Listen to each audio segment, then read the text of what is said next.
everybody, and welcome to the AEW Dynamite recap brought to you by WrestleBuddy and yours truly, the Drip King Jimmy Bebe. On top of Dynamite, it was also Fyter Fest night 1. We got 4 nights of it, 2 on Wednesday, 2 on Friday. This was the kickoff show for this grand event, if you want to call it that. We are now in, I believe, week 6 of the MJF watch. Still no sign of him. Please come back, Max. Please come back, Max. This is one of those shows.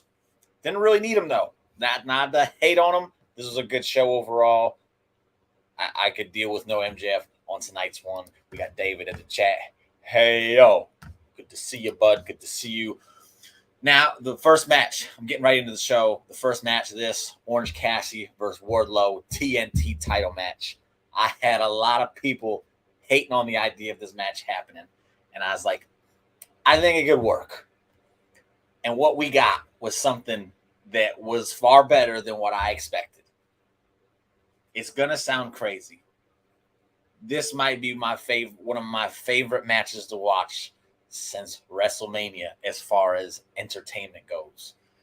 Because I was highly, highly entertained by this match. It wasn't your bell-to-bell, non-stop action wrestling match. This was an entertaining match. And this is coming from someone who doesn't even like the Orange Cassidy shtick. I can't stand it. But I really enjoyed this match. I'm going to get to a very solid opening match. Wardlow and Orange both coming out looking out strong. Now, what I like about this match is we got the best friends talk about their new lawyer, Danhausen, which is just funny to think of anyway, got them managerial licenses, which means they can be at ringside. And they said, and we're going to cheat. So that's hilarious to think these guys are going to cheat because they come across as just so innocent. That's their whole gimmick. So they're out there at the match. And you got Trent over there trying to take off the turnbuckle post, and he can't do it because he doesn't know how to do it. That's not what these guys do. It's not in their DNA to cheat. So he's having a hard time doing the cheating stuff. And then you have old Chuck Taylor pulling out a chainsaw as if they're going to be using a chainsaw in this match. You have Wardlow selling it beautifully, looking over him like, bro, are you serious? Did you really bring a chainsaw?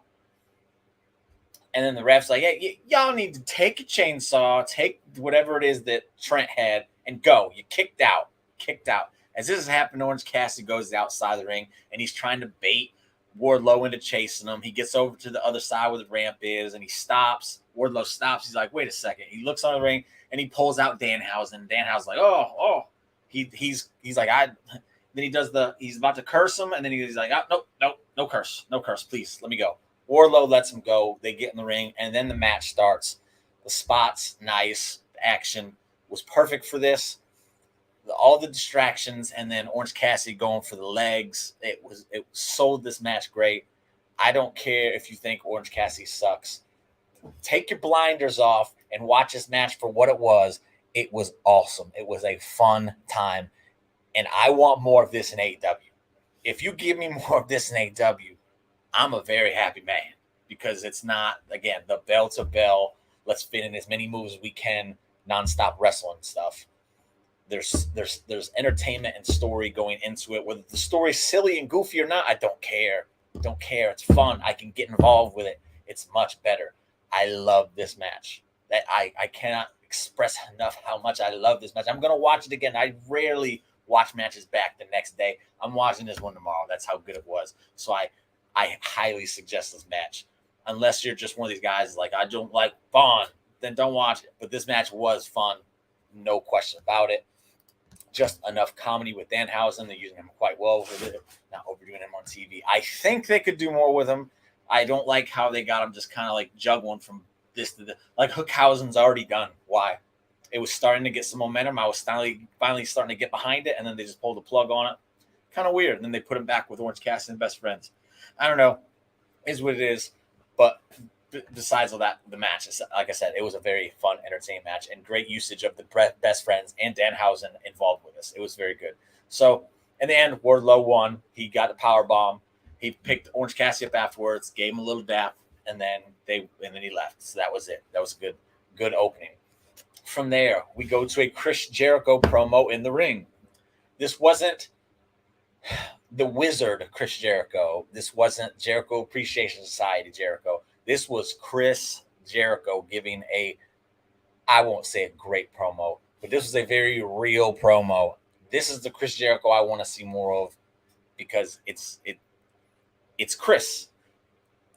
Whatever you think about him as a person, as far as Chris Jericho, the wrestler, the professional wrestler that we watched for over 30 years now, or right around 30 years.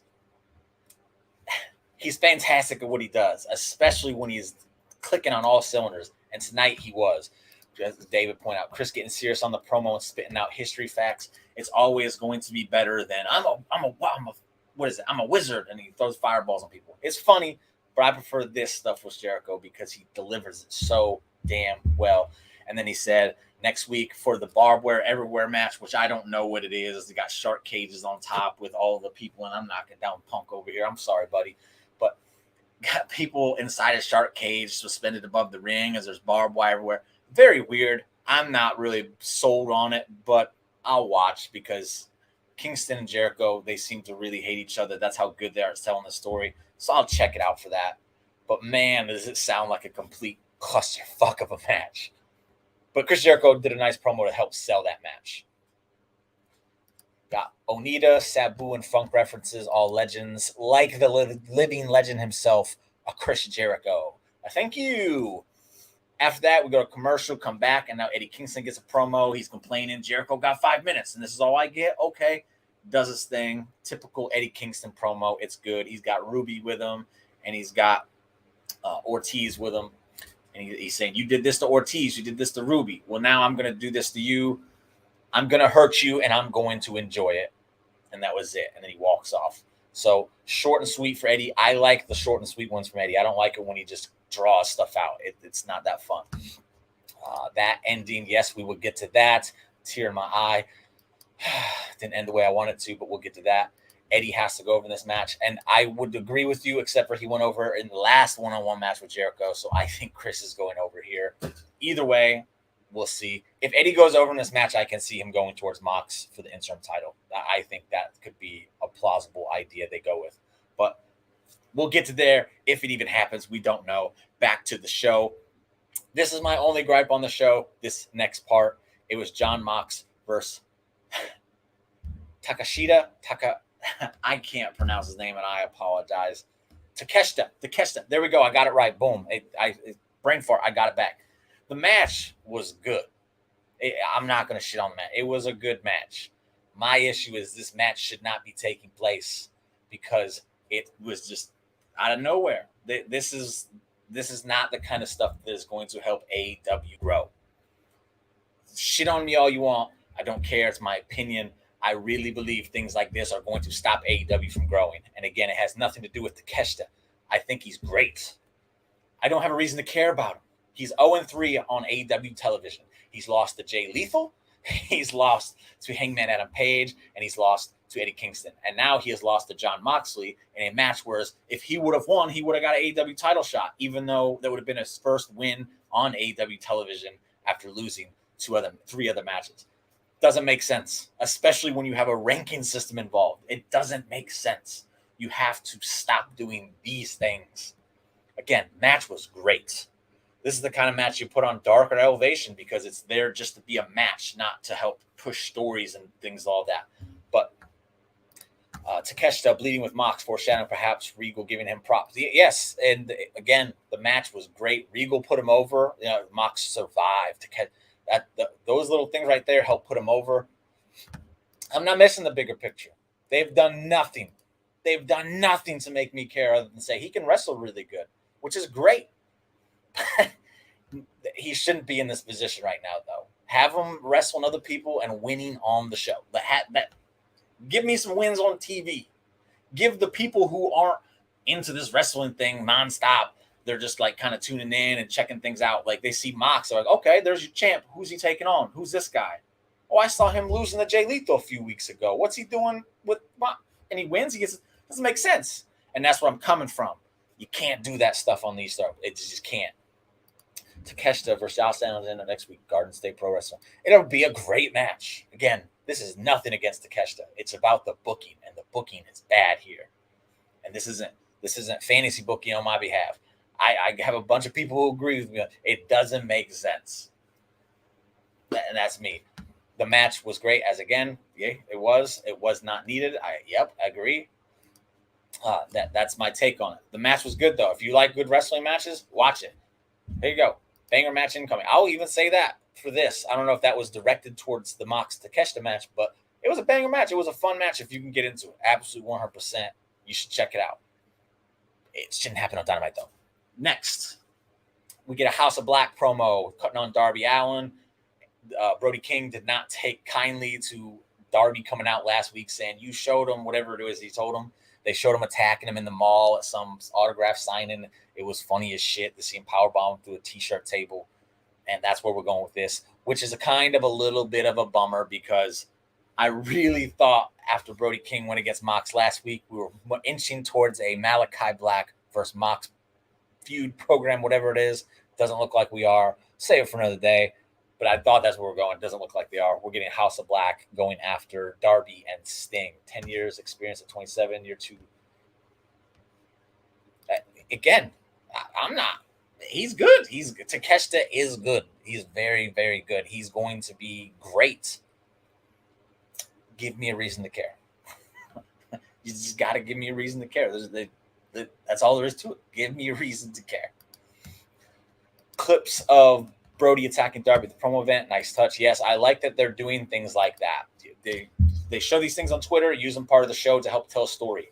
That's what they need to do more of because they do a lot of stuff on Twitter, and then the fans who just watch on TV and don't pay attention on the Twitterverse, they don't know these things. Add it into your show, help tell a story, and you're off to the races. Good job on AEW. I think it is a very nice touch. After that, we go to Christian coming out with Luchasaurus. The Varsity Blondes are already in the ring. And basically, Christian is coming after Griff Garrison because he saw a picture of him on Twitter. Again, they used it. Thank you. He says, I saw his picture and something about it just pissed me off. And now I see it. You remind me of Jungle Boy. So they're out to kick the shit out of Griff Garrison because he looks like Jungle Boy. Simple. Is it stupid? Yes. Is it simple and effective? Yes. That's all we need. Christian just doing more fantastic work. This is probably his, of the 4 weeks now that we've gotten heel Christian, this is the least interesting, but it was still very good.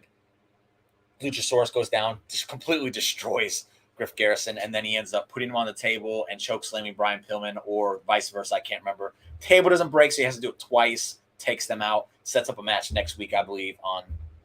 Fight night. Maybe it's on Rampage next week. I don't know. Next week, one or the other.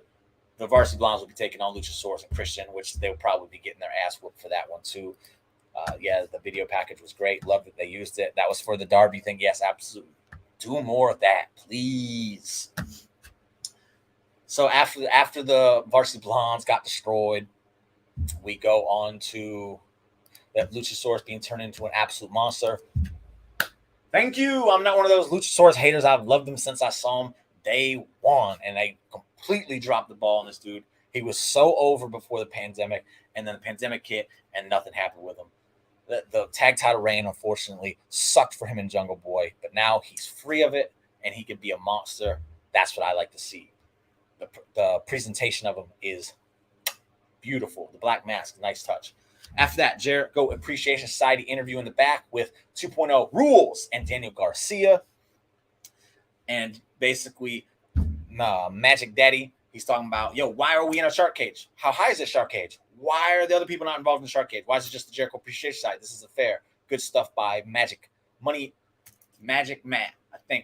I don't even know. Magic Daddy. I got so many magic names in my head for this dude. It's Magic Daddy. So he's cutting the promo. Good stuff. Then I can't remember Angelo's nickname, whatever. He pulls out his little switchblade hair comb, says, "You got answers, Tony?" And then they walked off. And then Danny Garcia cuts a quick promo on Wheeler Utah, says Wheeler Utah is playing Danny Garcia. Good stuff. Very, very good stuff. I'm a 2.0 Rules mark all day, every day. I'll watch them doing anything and everything. They're fun. They're good stuff. Griff got destroyed. I remember him on Big Brother. Anytime I Luchasaurus on Big Brother, the reality TV show. Garcia is the PWG World Champion versus Will Utah. Oh, okay. Yeah, for the Death Before Dishonor. I can't remember the name of it, but I think that's what it's called. The Ring of Honor pay-per-view coming up. Garcia versus Will Utah should be should be a brutal matchup between these two. They're going to kill each other. And didn't Daniel Garcia just have a win over Takeshita? Not like within the last few matches. David, you could verify that for me. You know all about Takeshita. But I think that was another match that Takeshita lost. Anyway, after the Jericho Priest Society interview, we go to a Hangman Page interview where he gets cut off. Death Before Dishonor is the name of the Ring of Honor pay-per-view. Thank you very much, David. That's what it is. You love Griff. I love seeing Griff get chokeslammed through tables. So Hangman, he's being interviewed, but then he's interrupted by John Silver, and I'm sorry, I cannot remember the other dudes from the Dark Order's name, saying they're after the House of Black. So they're getting them on Rampage. That's what Tony Schiavone said. I don't know if it's 3-on-3, 2-on-2, what it is. Hangman Page and the Dark Order versus House of Black. I don't know. We'll see. Should be fun though. And that's correct with Takeshita and Garcia. Yep. See, I'm getting better at that. So on Rampage, again, 3-on-3, 2-on-2. I'm not sure. I didn't see any graphic for it, so I don't know for sure. But we'll find out on Friday when we watch Rampage, because I don't do that spoiler stuff. After that, we go to Claudio versus Jake Hager in a match. Not a bad match. They talk up on the history of these guys. Thank you very much. It's a nice touch. Claudio 2.0 rules interferes in this match a few times. Claudio fights him off. He ends up hitting the sit-down power bomb. I can't remember what they called it, and get the win over Hager. So if you want to watch a match between Claudio and Jake Hager, watch the match. I just told you Claudio won. There was nothing special about it. It was just, I never get sick of seeing Claudio, Cesaro, whatever you call him, do the running European uppercut into the corner as the bell rings at the very beginning. I don't care how many times you use it. It's always funny as shit to see, because they're like, I didn't see that coming. It's like, you definitely should have seen that coming, because he does it so many. Nice hard-hitting match with Claudio and Jake, two very strong boys. Yes, hard-hitting match. Again, I don't think it was anything special, but it wasn't bad. It was just a good match to have on. A good TV match there. I'll say it. At the top of the hour, probably wouldn't have had it, but it's what it is. That's the way she goes. We the people reunite to fight each other. Yeah, we the people. If only we could have got, I can't remember his name, man. The old mustache manager dude out there is a special guest referee. That would have been fun. Anyway, after that, we go to a Hook interview, which is never an interview, because homie just stands there, doesn't say anything. He gets asked a question. Is there a title shot in your future since you're undefeated? And he doesn't say anything. He just looks at her and he grins and walks off. So is that foreshadowing him going for a title?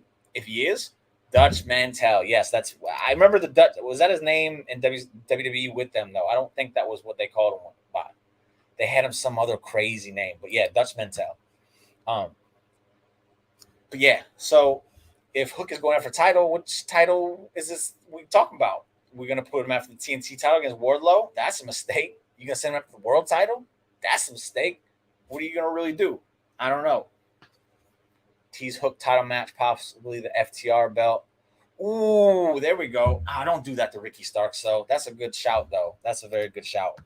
The FTR belt. Man, don't do that to Ricky Starks, though. He's too damn good.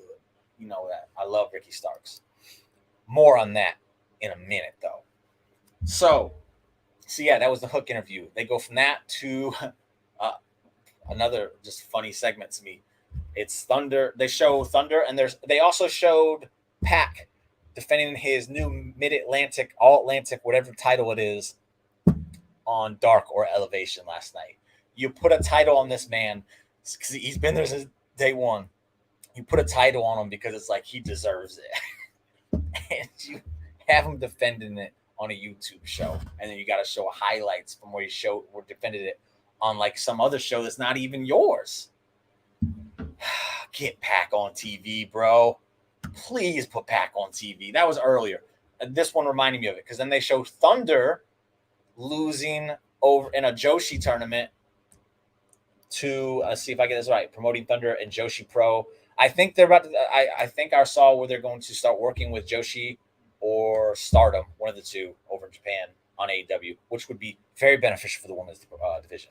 But yeah, Thunder lost in the Joshi Pro tournament against Yamashita. one of the best women wrestlers on the planet. It aired on Dark. Oh, that aired on Dark as well. Okay, well, Thunder lost. And then afterwards, she says, you get a title match. So I think that's next week on Fyter Fest week 2. Stardom. Yeah, Stardom is the one I think they're going to be doing the work with if they get the details worked out. Again, good for the women's division. They need it. Pac's match. I bet it was fire. Put it on freaking TV so I can watch him wrestle and defend his title. Like, that's my...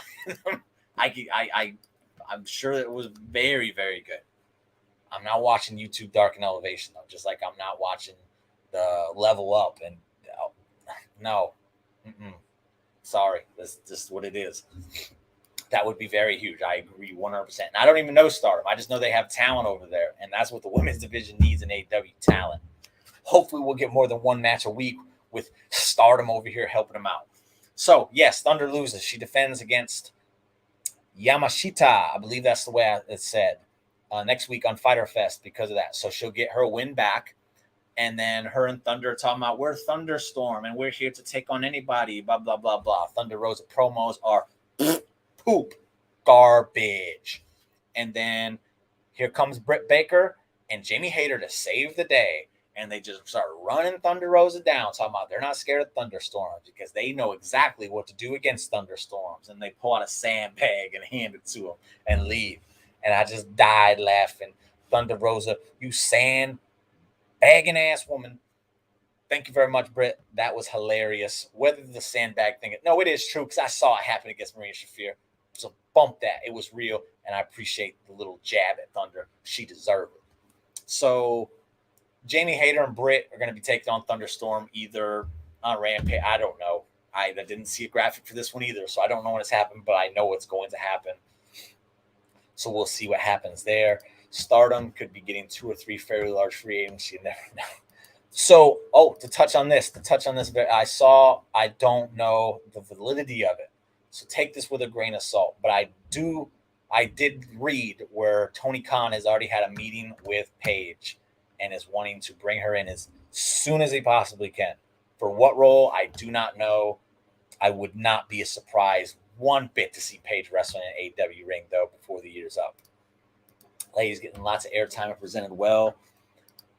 I will say they got more airtime this week than they usually get, but let's see some consistency. That's what I want to see because, they did well tonight. You saw all the stars tonight, and you got a match that didn't involve the stars. So that's good.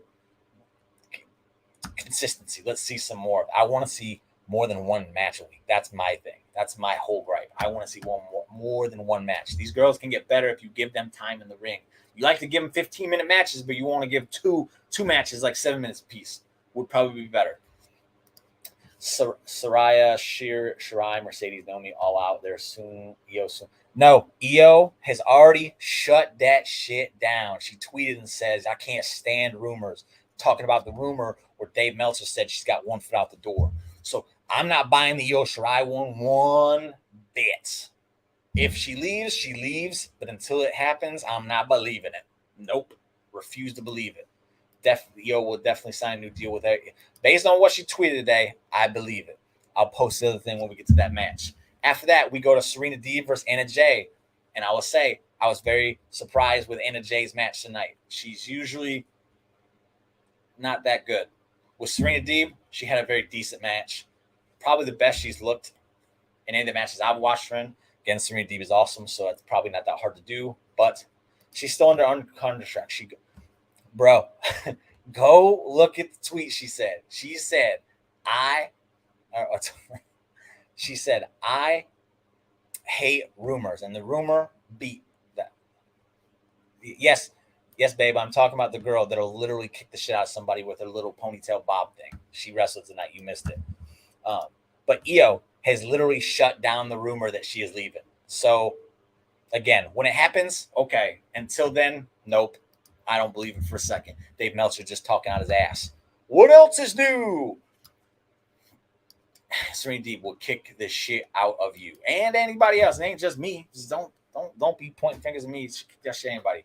So Serena Deeb ended up getting the win. She fought out of Anna Jay's chokehold and then put her in her own little wrap up, half Boston Crab. Wouldn't let go. Mercedes Martinez came down to make the save, helped Anna Jay up.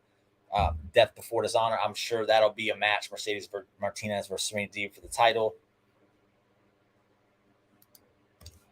And we have you say they're gone, but where show me verification that they are gone. Until I see it, I'm not believing it. There's no verification that Sasha and Naomi are gone. And if Sasha's gone, so be it. Bye-bye. She thinks she's bigger than she is, and she's in for a rude awakening. Naomi, I feel bad for her. I feel really bad for her. She got caught up in some dumb shit. But it is what it is. We'll see what happens with her. But I'm literally going off of Io Shirai shutting down Dave Meltzer's bullshit rumor. It came out of Io's mouth herself. Bullshit rumor. Picking Deeb to take the Ring of Honor title. I would like that. She's the shit stomper. Yes, she is. She's about to stomp the shit out of Mercedes Martinez and take her Ring of Honor women's title. So, yes, the women's match. Back to the women's match. It was good. It, again, like most of the match, they went a little too long, but this wasn't sloppy. I actually liked this match. It was decent. After that, we go to Cargill and the baddies. Just a simple cut the shit promo. Just doing whatever they can to get Jade on the TV. I ain't mad. Because she should be on the TV more. She's a star. And that's all it was. It just cut the shit. She didn't really say anything significant or important. But that's what it was. And then after that, we got Jay Lethal. He's out at the commentator's table, and he's cutting a promo, yelling at the commentators about Samoa Joe and how he's going to take the TV title from Samoa Joe. Haven't seen Samoa Joe in a long, long, long time. It would be very shocking if Jay Lethal didn't take that title off him at the pay-per-view. Jade should be on TV weekly. I agree 100%, Jacko. I think she needs to be in better segments instead of just always standing in the back with her crew saying, cut the shit, because that's all she does. She can do more. Please do more. That's my reaction to that. What the fuck? FTR versus Briscoe is trying to top the match here they already had. Going to be a tough job. It'll be a good match, though. I'm all for that. EO, love. Yes, EO. Come on. Hi, there we go. There we go. EO, love. Yes, we all love EO. And if you don't, booted, muted and booted. That's what I say if you don't agree with that one. And then she shut his shit down. So, yeah, that was those two promos back to back. Jay Lethal was nice. I wish we saw more Jay Lethal wrestling on TV, but I'll take a promo every week. At least we're getting something out of Jay Lethal because he's very entertaining. And then that's it. Then they go to the backstage, a third segment in a row, more women's stuff. Like Dave was talking about. There was a lot of women's stuff on tonight's show. Give me more matches. She's injured. They're checking her knee. Tay Connie comes up and says, you need to make better career decisions or better life choices, something. And then Anna was like, at least I didn't slam Ruby's hand in her door. Who cares? What does it have? It was a silly ass line to say. But foreshadowing, are we going to take Connie and Jay feud coming up? You know, they were tag partners for a while. Is Anna Jay going to join the Jericho Appreciation Society? Probably be a good move for her. She could learn some things. Be a very good thing for Anna Jay to join them. Probably won't happen, though. At Britt Baker, the return of Britt Baker tonight. Yes, been too long. She had herself a nice vacation. Now get back to business. Take the damn title off Thunder Rosa. She don't need it no more. That's what I think about that. Now, after all that, it is time for the main event. And we have ourselves a good one. A three-way dance for the tag team titles between the Young Bucks, Swerve, and Keith Lee. Whatever their name, Swerve in Our Glory. Stupid tag team name. But I like the team of Swerve and Keith Lee, so I'm not going to give them shit for it. Taking on Team Taz, Ricky Starks, and Powerhouse Hobbs. Match percentage for AEW is almost identical to Raw and SmackDown Impact as far as time. And time doesn't mean shit, though. If the matches go too long, it makes the girls look bad, though. And it happens with the guys, too. It doesn't matter about match time. It matters about how they're being presented. And when you're only presenting certain girls every single week, you're not highlighting other ones bad. Give me more matches. There's no reason you can have, let me count, 1, 2, 3, 4, 5. There was like 7 segments tonight that totaled up, I don't know, like maybe 20 minutes. Cut half those out and give us another match. Since AEW was purely wrestling. Or how about this? Don't give me a Mox Takeshita match that means absolutely nothing. Give me another women's match. That match did nothing. Another women's match could have helped. And you can give me all the shit you want about WWE matches, but guess what? The women are highlighted every single week. AEW, that's not the case. That's not. You can argue with me till you're blue in the face. You'll be wrong because it's just not. They don't do it the same at all. They give us one tonight, but then when are we gonna get another one? 2 months, 3 months, maybe next week. We don't know. We'll see. Young Bucks matches. No, 3 matches over and over. Young Bucks matches do not miss. They do sometimes. This one didn't miss though. They've had a few good ones lately. Last 3 minutes saved this match. Fire.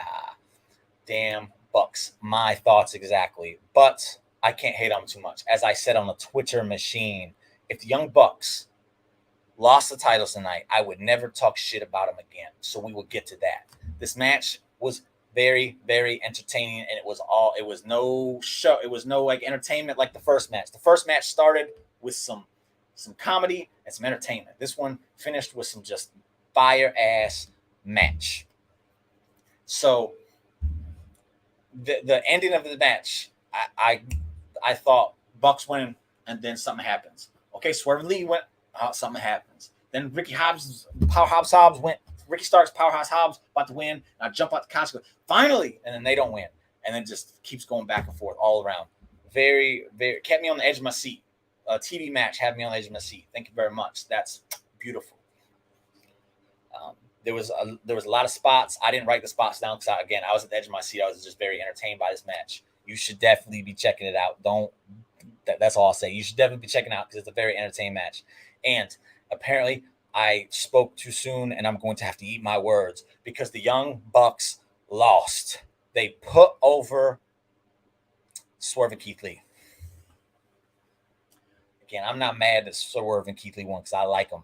I really like Swerve. Swerve has been tearing it up. Yes, he has. I've been paying attention to Swerve.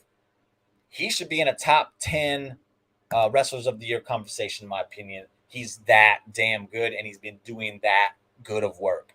I'm all for some Swerve. There we go. I'm that mad that Ricky Starks and Powerhouse Hobbs and win. Slamming my glasses on the ground.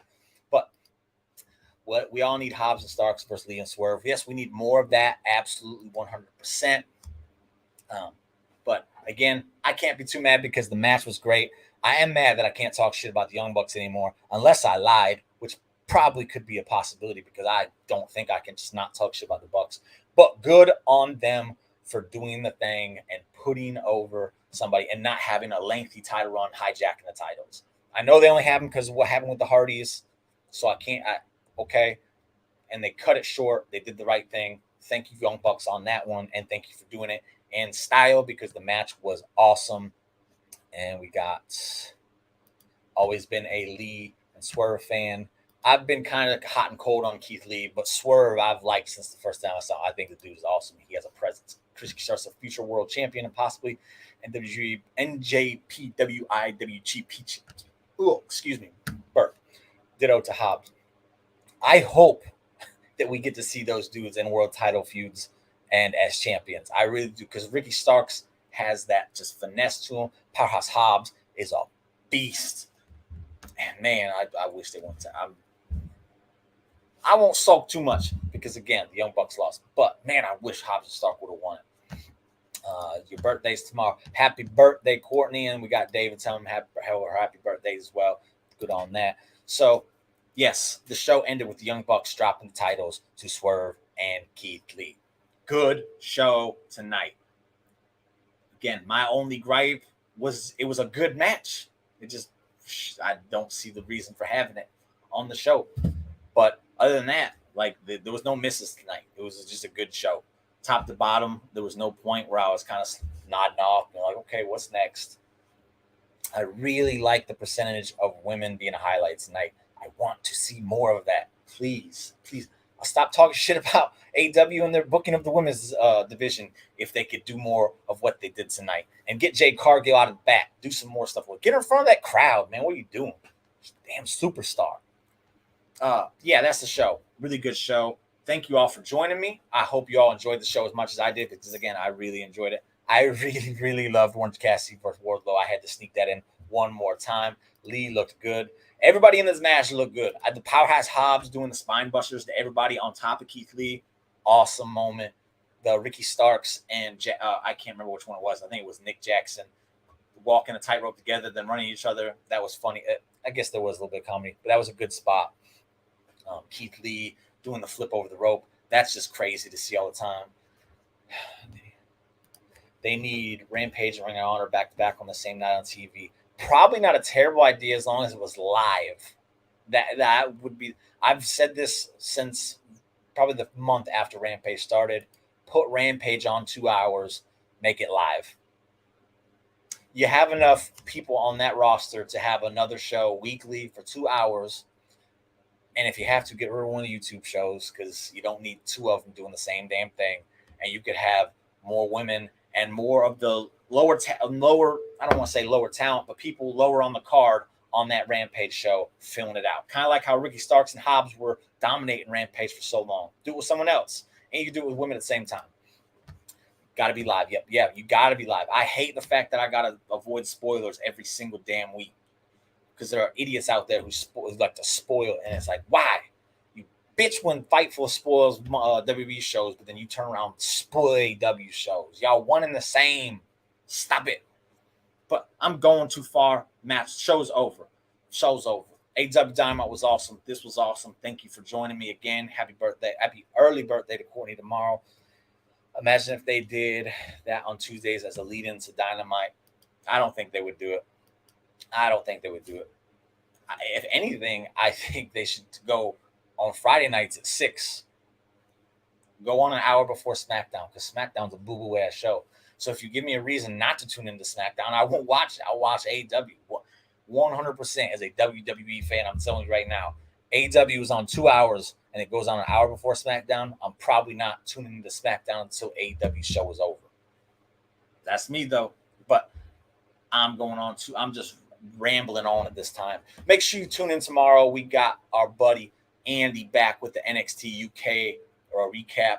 He's going to break down the matches for you like nobody else can. Andy's the man at that. And then we'll be back this weekend with the podcast with the weekly news. Hopefully we get some juicy ass news over the next few days so we can have a fun podcast then. Until then, if you don't see me then, I will see you next Monday for the Raw recap. And that's the show. So thank you and goodbye.